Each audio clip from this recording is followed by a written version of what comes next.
লোকটা ধাক্কা দিয়ে বাচ্চাটাকে ফেলে দেয়। তখনই বের হয়ে আসে তার মায়ের মতো দেখতে হুবহু এক ছবি। আমার মায়ের ছবি আপনার মানিব্যাগে কোথা থেকে এলো? আমার জিনিস আমাকে ফেরত দাও। দেব না, বলুন কিভাবে এলো? মা তুমি একদম চিন্তা করো না, ভাইয়া ঠিক টাকা জোগাড় করবে। লোকটা গার্ডকে ইশারা করলে বাচ্চাটার কাছ থেকে জোর করে ছবিটা নিয়ে নেয়। বাচ্চাটার বোন তার বাইকে খুঁজতে আসলে দেখতে পায় কয়েকজন লোক তাকে ধরে রাখছে।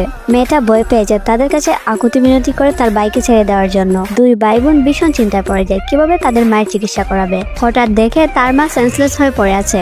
দৌড়ে গিয়ে মাকে জাগানোর চেষ্টা করে, কিন্তু তার কোনো সারা শব্দ নেই। মেয়েটা সবার কাছে রিকোয়েস্ট করতে থাকে, আমার মাকে বাঁচান, আমার মাকে বাঁচান। এই বাচ্চাগুলোকে এখানে কে নিয়ে আসছে? বের করে দাও এক্ষুনি। আঙ্কেল আমার মাকে যে কোনো মূল্যে বাঁচান। কিন্তু কেউ তাদের কথা শুনতে পায় না। একটু পর মায়ের জ্ঞান ফিরে আসে।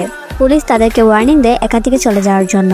তখনই লোকটার সেক্রেটারি চলে আসে আর তাদেরকে একটা আংটি দেয় মায়ের চিকিৎসা করার জন্য। আর লোকটাকে ফোন করে বলে এই মেয়েটা দেখতে হুবহু তার মানিব্যাগের ছবিটাকে মেয়েটার মতো নেই। লোকটা বুঝতে পারে তাকে ধোঁকা দেওয়া হয়েছে, তাকে ভুল বোঝানো হয়েছিল তার গার্লফ্রেন্ড মারা গেছে। আসলে সে তো মারা যায়নি, তাকে বাঁচাতে গিয়ে সেই অন্ধ হয়ে গেছে। লোকটি নিজের ভুল বুঝতে পারে দৌড়ে চলে আসে হসপিটালে। অপেক্ষা করতে থাকে কখন মেয়েটা সুস্থ হবে। তখন আবারও ছেলেটা বলে তুমি আমার মায়ের কাছে এসেছো কেন? এখান থেকে চলে যাও।